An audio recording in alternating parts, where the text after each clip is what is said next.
This is where freedom rings. If you believe in America, if you believe in the Constitution empowers us. It's a new day. America's back. America's back, and America's going to get strong again. We're going to defend America, and we're going to defend our interests. Liberty's voice, LevinTV. Hello, America. Hello, Israel. Hello, free world. This is LevinTV. I'm Mark Levin. Ladies and gentlemen, this is a special edition of LevinTV, the coup against Israeli Prime Minister Benjamin Netanyahu. I do not believe that the longest-serving, and in my view, the greatest prime minister in the history of Israel, has had a fair shake with the Israeli media and most of the American media, as a matter of fact. And so, using our new technologies, using the platform that we have here, I intend to do my very best to explain these allegations against the Prime Minister of Israel and to explain why they are so untoward. And in doing so, and I hope you'll watch, I brought an expert with me, somebody I've known a very, very long time. Arthur Fergenson, welcome to the show. Good to see you again. You too. Now, Arthur, you're senior counsel in a major firm in the United States. You received your JD from Yale Law School. You served as a clerk to the Honorable Thomas Grease, a United States District Judge for the Southern District of New York. You also clerked for Chief Justice Warren Burger at the time, and you have been a prosecutor, a federal prosecutor for a period of time, as well as a civil prosecutor, as well as a defense lawyer. So you pretty much have covered the gamut when it comes to the law in the United States. But you have taken a particular interest in what's taking place in Israel. You have family in Israel. You are Jewish. I am Jewish. What takes place in Israel matters to us. That's our ancestral home as well, of the Jewish people. And you're looking at what's taking place with the Prime Minister of Israel, and you contacted me. This is months ago. Yes. Because, you know, I've been very outspoken in my objection to what's taking place based on my own experience as a former chief of staff to a United States Attorney General in the Reagan administration. And we've been comparing thoughts and notes, and so I thought it would be a good idea to bring you on LevinTV, and let's have this discussion so that everybody watching in Israel, in the United States, around the world can understand that this is, in our view, a coup attempt of a sitting prime minister who's now been up for election. And even the timing of the announced coming charges prior to the first election, 5 weeks before the first election, were done in a very devious way. So let's get started here. How many charges are being brought against Benjamin Netanyahu? 3 charges. 3 charges. And they refer to them as Case File 1000, Case File 2000, and Case File 4000. So let us first go through these case file charges that are being brought by an Attorney General. What's the Attorney General's name? The Attorney General's name is Avichai Mandelblit. And he basically oversees a rather large bureaucracy of police officers and prosecutors and others who are, like in the United States, this entrenched bureaucracy. Regardless of who's prime minister, regardless of who controls the Knesset, these people are always there. Yes. And he's sort of the titular head. And if he doesn't control this bureaucracy, the bureaucracy controls him. Absolutely. Is that what's taking place here?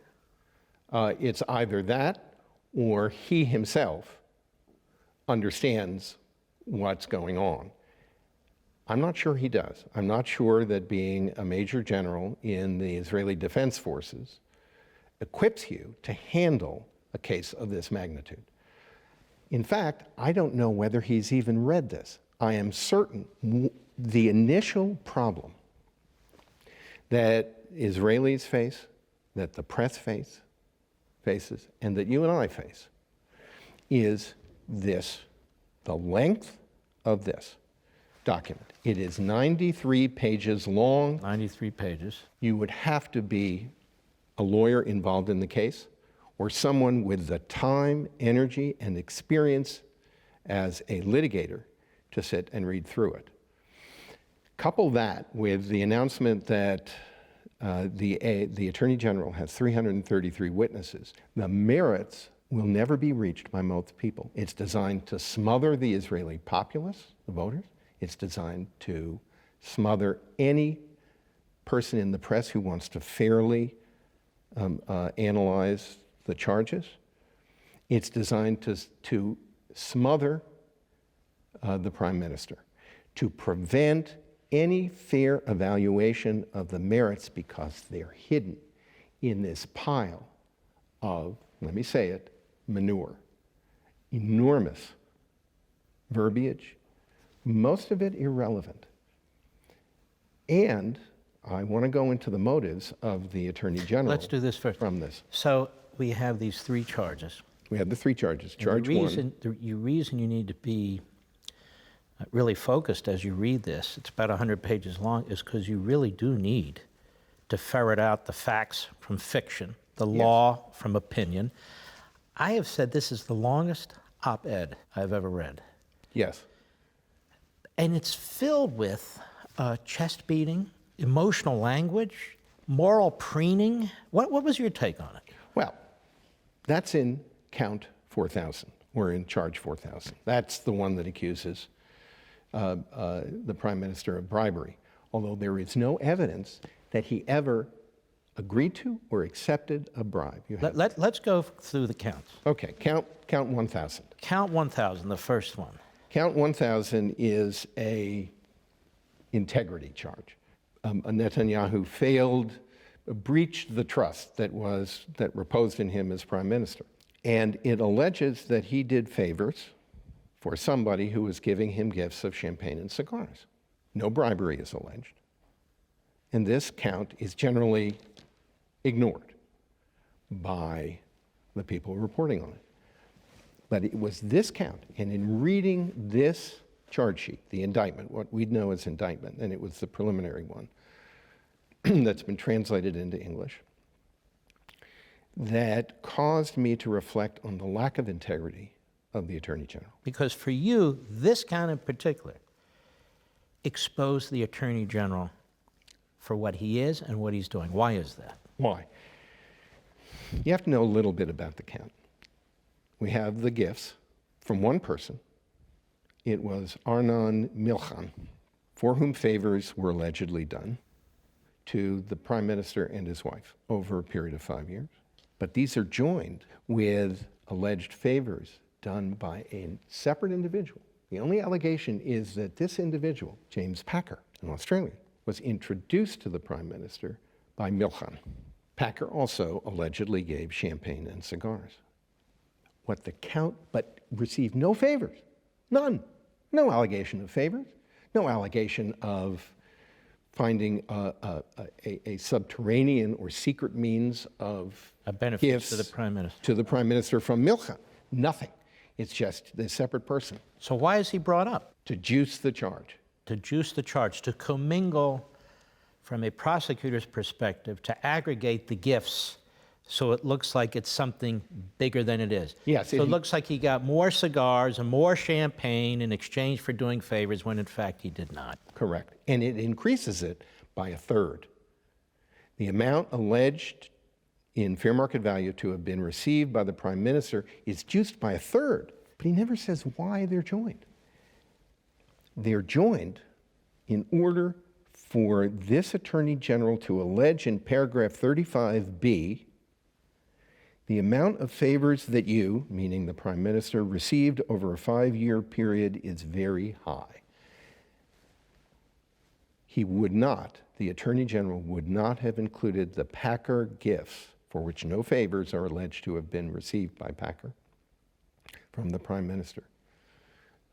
He would not have done that had he believed the Milchan favors were sufficiently high. Yes. That's good enough. So in other words, that shows me that this Attorney General is willing to act in an unethical way to prejudice the public opinion. It also tells me that he doesn't think he has enough. He has to juice count one. If he has to juice count one, he'll juice them all. It goes to his authority and to his ethics That's the tell. You know, in poker, you have tells. If you read closely, which this was designed To prevent. If you read closely, you find out what he's doing. He wants to hide the truth in a mass of words and in a threatened mass, 333 witnesses. But if you look in there, he can't hide his lack of integrity. I want to get back to the 333 witnesses a little later. So count one you think is completely bogus, and you think the Attorney General knows it's completely bogus. Otherwise, he wouldn't have had to aggregate other gifts into the gifts where he claims there were some favors done and so forth. Right. He doesn't explain why he's joining the gifts. Because it becomes obvious why he's doing it. Right. He wants to get to the threshold that he doesn't believe he can get to. He wants it to look worse than it is. Right. And the media buy it. Yes, because they haven't. I mean, I looked at the coverage in Haaretz and Reuters. Jerusalem Post has been terrible. They've all been terrible. Right. They give a paragraph. They do not spend the time to look at this. Now, I want to emphasize, I've not spoken to the Prime Minister, and I'm not his lawyer, but I care. You're not a special pleader. You're here. Now, let's go to count two, case file 2000. What is that allegedly all about? Okay. This alleges that Arnon Moses, who owns a newspaper and the Ynet website, which is one of two major news websites in Israel, wanted some help from the Knesset and the Prime Minister support in the Knesset for regulation limiting Sheldon Adelson's competition. Sheldon Adelson came into the market in He has a major weekly paper. Right. And the proposal that Moses wanted was to, Adelson had to cap circulation, had to charge for his papers. Essentially, he wanted something to prevent effective competition from Adelson, protect his own economic interest. They had a series of meetings with the Prime Minister. There were the early meetings, and then there were meetings starting with the fourth and fifth, and ultimately the sixth meeting. In the fourth meeting, he proposed a bribe to the Prime Minister. Before the fourth meeting, the Prime Minister contacted his attorney, what should I do about this? And taped the meetings secretly so he could get evidence of the bribe. So, before we go on, so the Prime Minister himself contacts his lawyer, gets legal advice. Yes. And apparently has told her on his own, records the meeting. Yes. So there's nothing, so if you're going to commit an offense, why would you record it? Correct. And why would you seek legal advice? This is counterintuitive. Yes. Go ahead. And so he acted on legal advice and to record the meeting. And a bribe was offered. If you can offer, and we'll come to that in count 4,000, if you can offer positive press coverage in return for Policy change or whatever. Or legislation yes. or Right. what have you. And you can't. But let's assume that it's a bribe. So let's play along with the prosecutor and say it's a bribe, when in the rest of the free world it certainly is not. Correct. All right, go ahead. Netanyahu never accepted the bribe, didn't agree to it. And we're using the language of the prosecutor. He didn't accept the press. He didn't accept what was being offered. Right. Okay. He never intended to introduce the legislation. Did he introduce legislation? No. Did the Knesset on its own act on any legislation? No, because it was too late in the election Knesset cycle. in session long enough to introduce legislation? No. So nothing happened. Nothing happened. The Attorney General says that he is liable for a breach of trust because he didn't stand up and say, stop, Mr. Moses, I cannot hear anymore. He wanted him to be Horatio on the bridge. Thou shalt not pass. And the Attorney General weaves this fantasy that Netanyahu didn't act that way. I mean, I wouldn't act that way if I'm trying to get evidence. If you want to get evidence on tape, You don't say, I can't accept a bribe. But isn't it really even worse than that? Number one, it's not a bribe. Under any understanding in Western civilization, since the Magna Carta and before, that wouldn't be considered a bribe. Correct. That's number one. Number two, the Prime Minister was concerned about the discussion. He talks to his lawyer, he tapes the next meeting. Number three, does absolutely nothing. Number four, the Knesset does absolutely nothing effective to advance whatever it is that's being proposed. And he's charged for it. Because he didn't stand up and say, thou shalt not Is there pass. some requirement that a politician No. stand up No. and scream out the magic words that the Attorney General thinks they should scream out? No. Is it likely that everybody in Parliament or anybody who seeks a position in the Knesset has had a potential discussion like this with somebody in the press, even a reporter who says, look, I'll give you good treatment, but I want some favors, like you give me the leaks, what's going on in your committee, Right. or we need information about Iran, or we need this, or we need that. Isn't that the name of the game in democracies? Yes. And this leads us to the great case file count number 4,000, which so-called legal analysts in Israel, opinion writers in Israel, journalists in Israel, and like in America, it's hard to tell one from the other these days. They said, this is the one. This is the one where they got Netanyahu. And you say, wait a minute, this is actually the weakest of the bunch.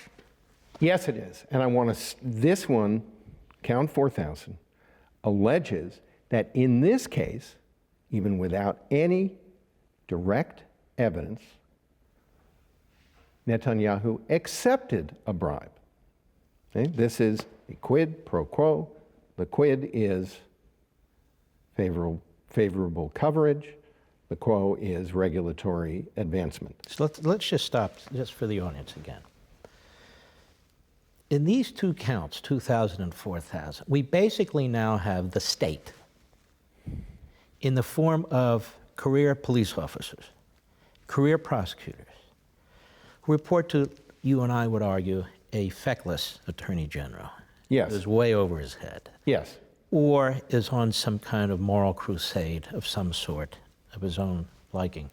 Both of these counts are an attack on freedom of speech, on the democratic process, on the ability of politicians to conduct themselves as politicians do, and they empower the bureaucracy. They empower the state against the elected officials. They empower the prosecutors, the police officers, who are now, if this works, if this goes through, if there's some kind of conviction here, we're going to have enormous power over future prime ministers, how they conduct themselves, members of the Knesset.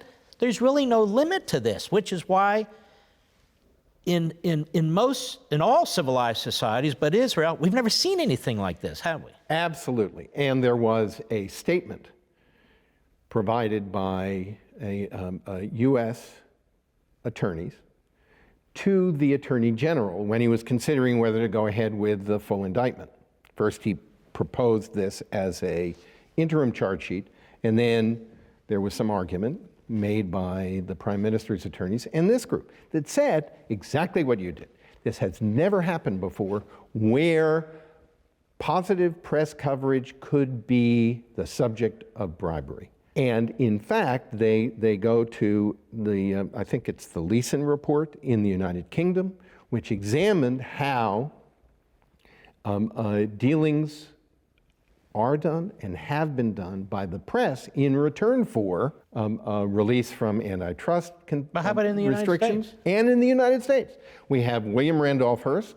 We have William Loeb, from the old Manchester Union leader. You and I would know of him. He made Edmund Muskie cry. They were press barons. They were completely in control. You did what they wanted you to do. Or you wouldn't get positive press. Or you Correct. get negative. But isn't, even before we get thoroughly into count 4,000, isn't this what reporters in Israel do every day? Yes. These so-called liberal journalists, they talk to members of the Knesset, they talk to members of the Prime Minister's cabinet, they're looking for leaks, they're looking for information that they can report. And in exchange, Are they not assisting, either directly or indirectly, the other party or the other individual who has their own political agenda? I mean, how are you going to criminalize this activity? But that's exactly what they're talking about.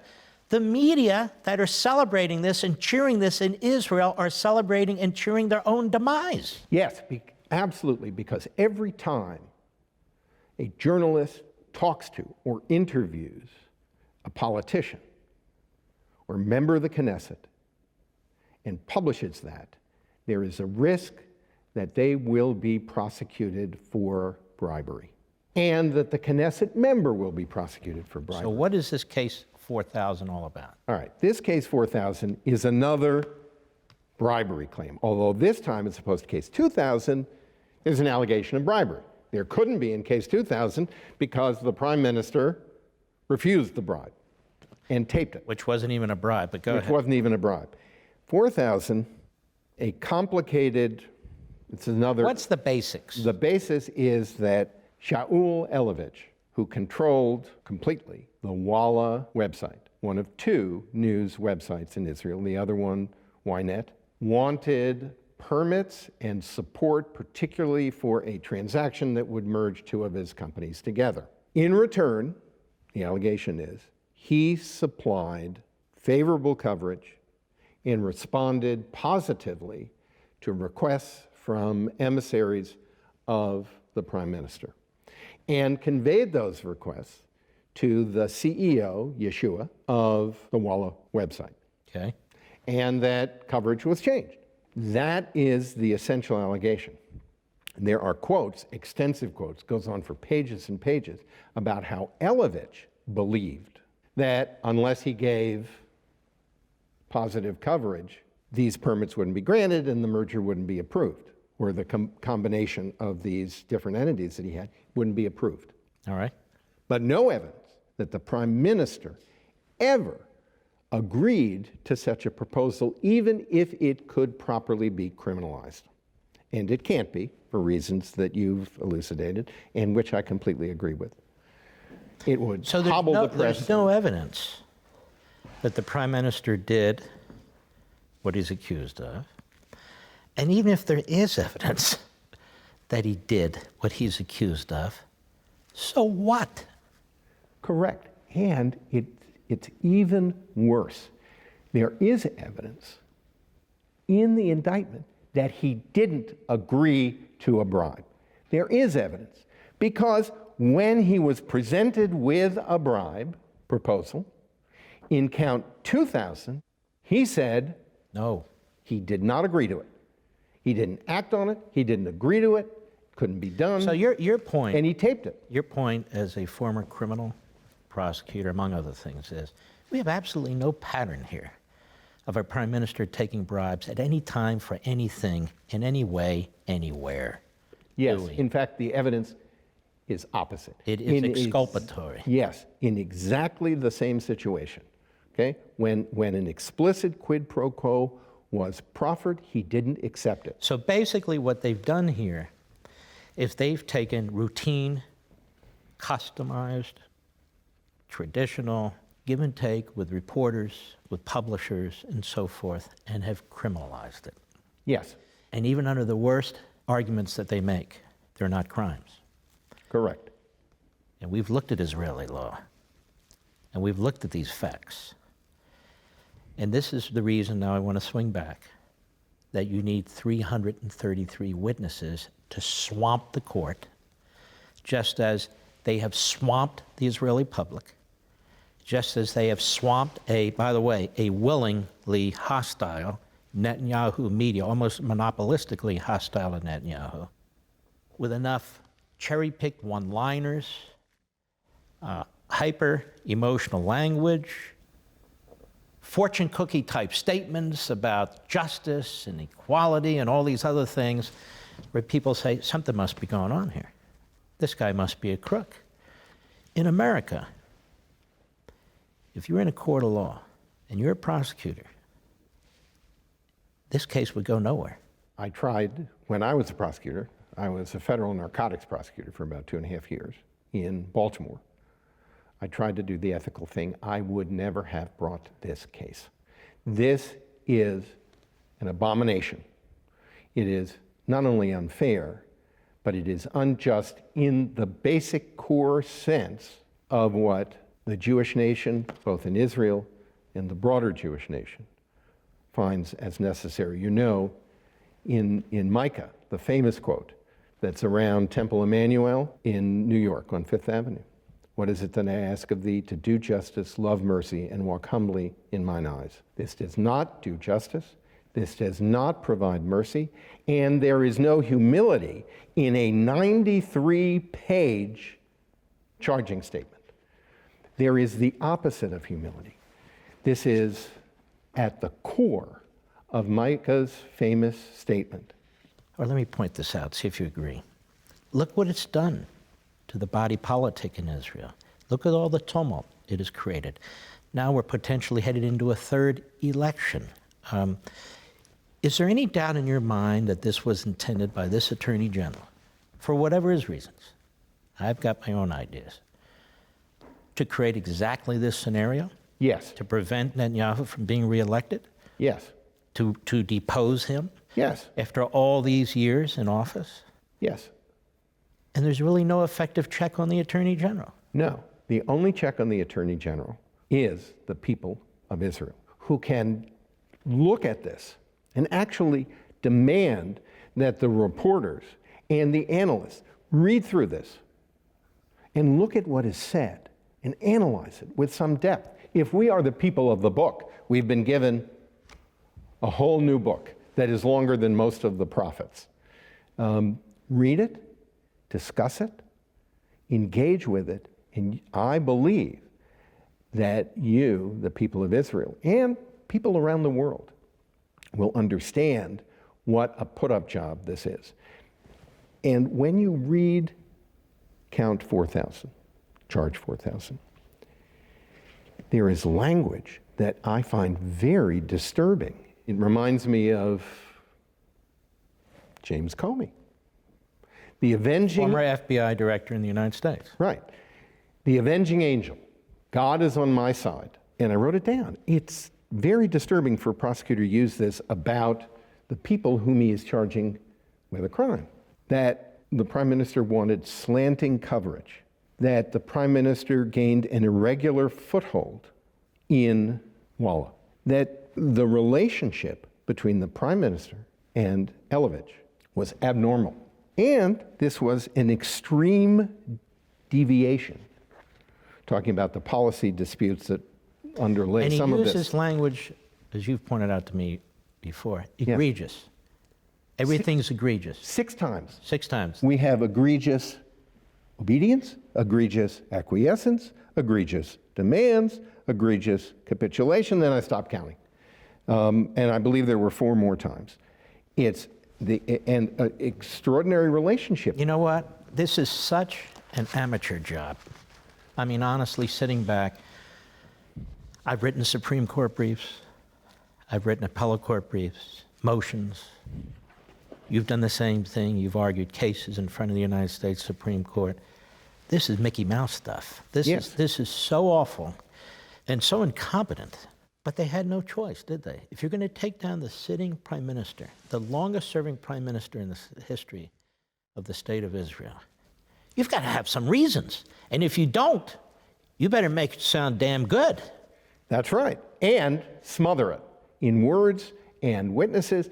The idea of the 333 witnesses and a document this long, 100-page charge sheet is to devour the system. Let me ask you about 333 witnesses. I looked at this list.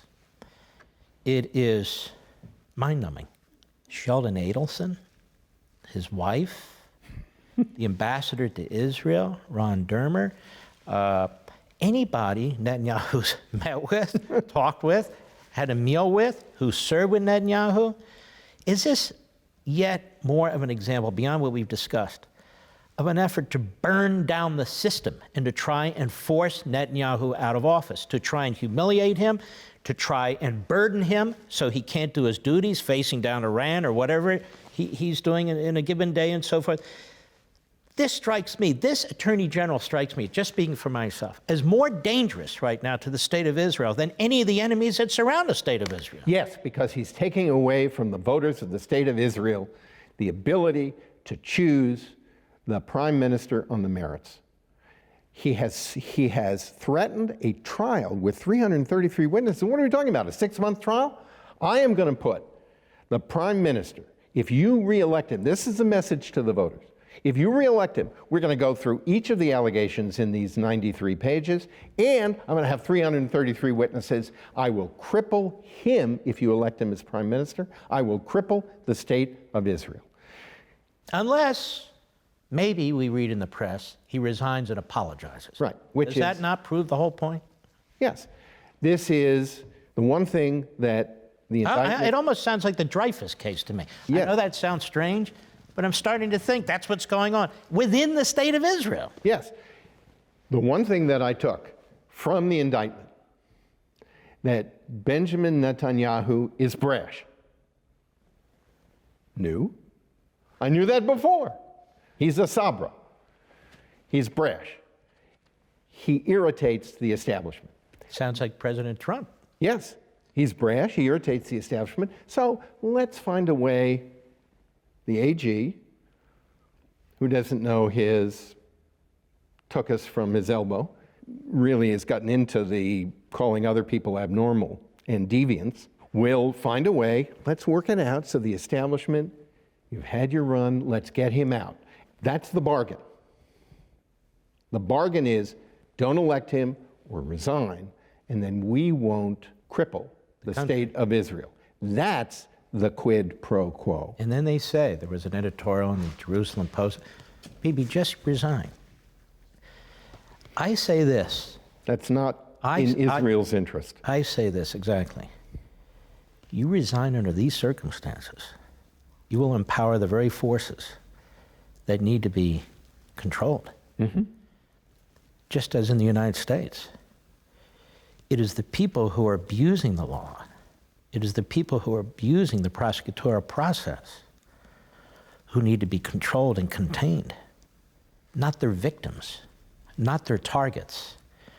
There's a reason why what this prosecutor, this attorney general is doing has never been done in any free country that I can think of. Because you're destroying your system. And while this blue and white party and these other parties might be very excited about what this attorney general's doing, it's only a matter of time until they're sitting in that chair. Yes. And they should be asking themselves, Gantz and Lieberman and all the rest of them, wow, if they can question this prime minister, who's been prime minister over 9 years, the greatest prime minister in the history of Israel, that's just my opinion. If they can treat him this way, dig into his personal associations, dig into his political decisions, his policy decisions, accuse him of bribery and violating the public trust where there's no bribery and no violation of the public trust. And no evidence of any evidence. pro. No you evidence. You have a quid, they claim, you have a quo, but no pro. Nothing that connects, even if it could be criminalized, this prime minister with any deal.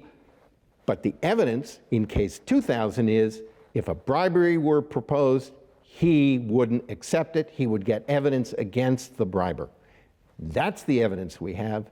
There is none taking him. What this attorney general is, in my view, if he knows what he's doing, if he's actually read this, he's like an Essene, who were the ascetic sect from whom we get the Dead Sea Scrolls, from Qumran, who went into Qumran, had their own rule.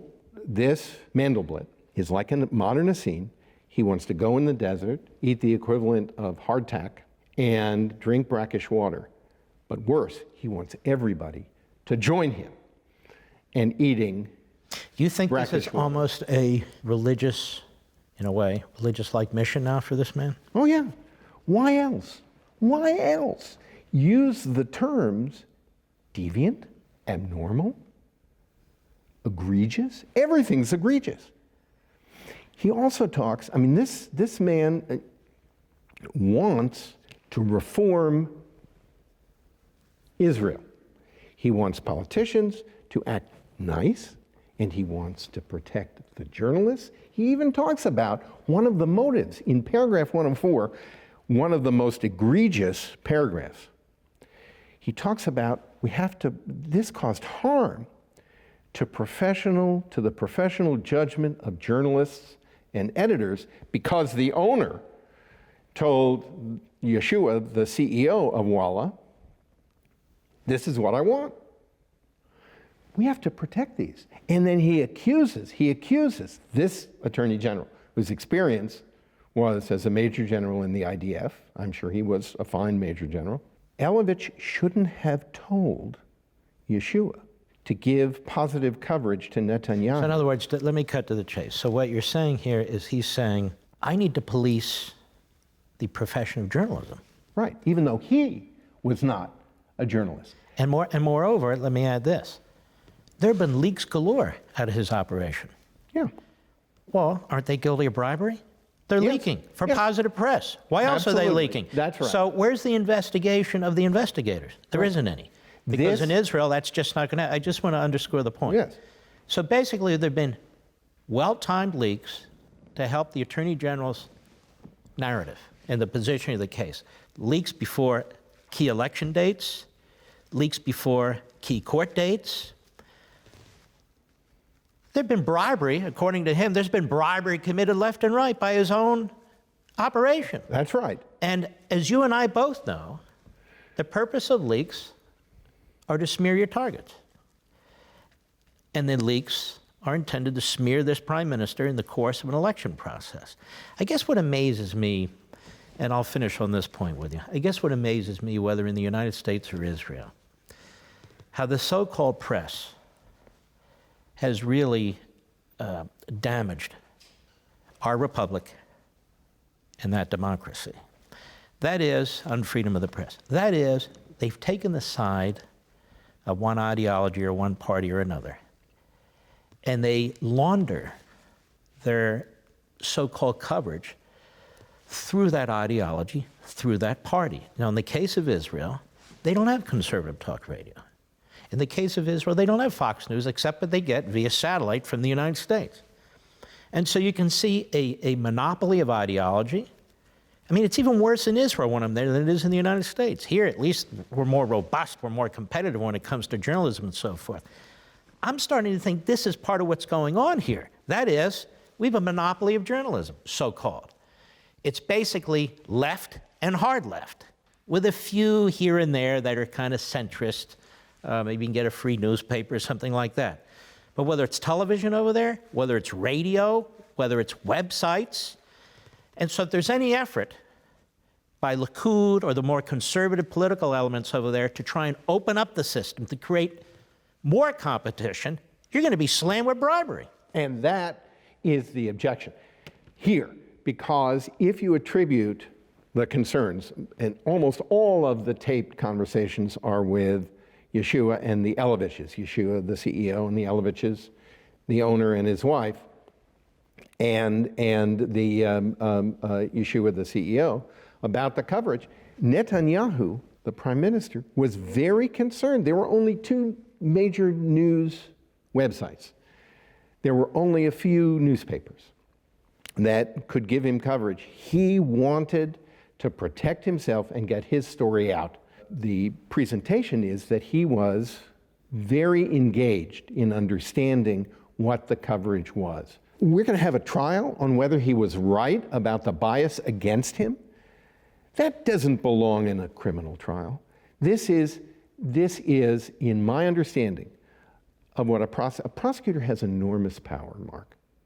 I knew that when I was a prosecutor. I wanted to do the right thing and was very careful, I like to think, about not stepping over the line. A grand jury cannot return an indictment. Happened to me once. Fine, it's called a no true bill. That's a check on me. You can have a jury find an individual innocent. That's also a check, or not guilty.